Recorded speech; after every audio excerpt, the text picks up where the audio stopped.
आइए student move करते हैं नेक्स्ट टॉपिक की तरफ which is safety concentration in process industry. तो स्टूडेंट्स में आपको ये बताना है कि जो भी इंडस्ट्री लगती है तो उसमें सबसे ज़्यादा जो कंसर्न होता है वो होता है सेफ्टी का। यानी आपने जो रॉ मटेरियल से वैल्यूएबल प्रोडक्ट्स बनाने हैं वो बनाने के लिए आपको इस चीज़ का खास ख्याल रखना होता है कि सारा काम with in a safe process हो रहा हो, क्योंकि स्टूडेंट सेफ्टी बहुत ज़्यादा ज़रूरी है। अगर कहीं पर सेफ्टी का हैज़र्ड है तो उसको आपको मिनिमाइज़ करना होगा, कहीं पर ख़तरा है उसको आपको मिनिमाइज़ करना होगा, क्योंकि जो वर्कर्स काम कर रहे होते हैं सबसे पहले उनकी सेफ्टी ज़रूरी होती है, फिर उसके बाद इन्वायरमेंट की सेफ्टी ज़रूरी होती है। तो सेफ्टी मैनेजमेंट रिक्वायरमेंट का मतलब भी यही है कि एक इंटीग्रल पार्ट है जिसमें ओवरऑल केमिकल प्रोसेस फैसिलिटी की सेफ्टी को मेजर किया जाएगा। सेफ्टी प्रोग्राम में हम इसको देखते हैं।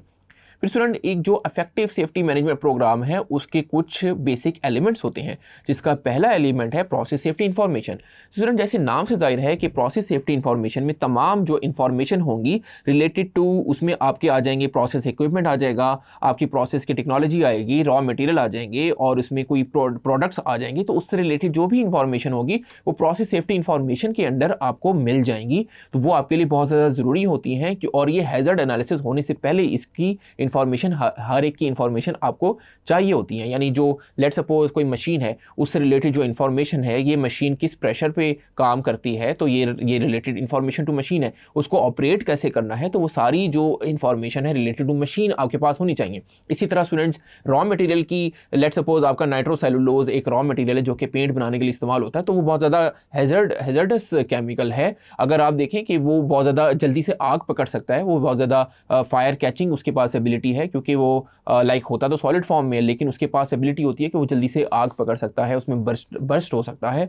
तो ये सारी information related to raw material related to products आपके पास होनी चाहिए और ये इंफॉर्मेशन होती है प्रोसेस सेफ्टी इंफॉर्मेशन के अंदर। उसके बाद आता है student employ involvement. Employ involvement जैसे कि नाम से ही जाहिर है, इसमें एम्प्लॉय की पार्टिसिपेशन होती है ताकि जो आपके प्रोसेस सेफ्टी एनालिसिस है उनको कंडक्ट किया जाए, उनको एक सेफ वे में कंडक्ट किया जाए। तो एम्प्लॉय इन्वॉल्वमेंट में आपका जो लेट सपोज कहीं पर भी कोई भी इंडस्ट्री है उसमें शिफ्ट इंचार्ज होते हैं, तो वो क्या काम करते हैं, वो एम्प्लॉय को इन्वॉल्व करते हैं, उसमें आपके सुपरवाइजर्स होते हैं, उसमें वर्कर्स होते हैं, तो या जो यूनिट मैनेजर्स होते हैं वो इनफैक्ट वो सारे एम्प्लॉय को इन्वॉल्व करके आपको बताया जाता है कि ये रिलेटेड ये एक प्रोसेस में लाइक कहीं पर ये यहाँ पे इक्विपमेंट में ये हैज़र्ड हो सकता है, यहाँ पे ये पाइपलाइन जा रही है, यहाँ पे ये लीकेज इस तरीके से हो सकती है, तो उसको कैसे आपको फौरी तौर पे उसको सॉल्व करना है। तो ये एम्प्लॉय को इन्वॉल्व करना ज़रूरी होता है, हर चीज़ के बारे में एम्प्लॉय को इंफॉर्मेशन देना बहुत ज़्यादा ज़रूरी होता है। यही हम एम्प्लॉय इन्वॉल्वमेंट में इसकी बात करते हैं।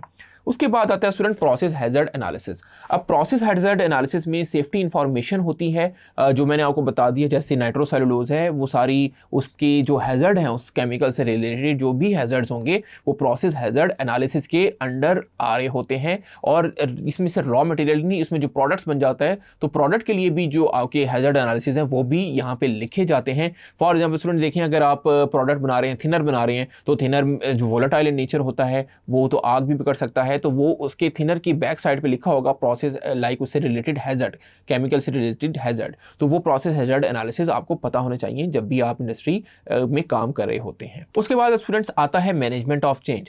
अब स्टूडेंट मैनेजमेंट ऑफ चेंज में ये होता है कि आपको अगर कहीं पर चेंजिंग लेके आनी हो, वो चेंजिंग रिलेटेड हो सकती है, मटेरियल में चेंज लेके आनी हो, कोई केमिकल टेक्नोलॉजी में चेंज लेके आनी हो, ये जो आपके इक्विपमेंट्स वगैरह है उसको अगर आपको चेंज करना हो तो स्टूडेंट उसके लिए क्या होता है, ऐसा नहीं होगा कि हम खुद ही जाके उसको मतलब विदाउट एनी डॉक्यूमेंटेशन उसको हम चेंज कर देंगे। तो उसके लिए एक डॉक्यूमेंटेशन की ज़रूरत पड़ती है और यही डॉक्यूमेंटेशन का मतलब होता है कि मैनेजमेंट ऑफ चेंज, यानी आपको मैनेजमेंट से बात करनी पड़ती है। मैनेजमेंट ऑफ चेंज का मतलब ये होगा कि रिटर्न डॉक्यूमेंटेशन होंगे, एक प्रॉपर प्रोसीजर होगा, कहीं पर भी अगर आपको चेंज लानी हो तो उसके लिए MOC का यूज़ आप करते हैं।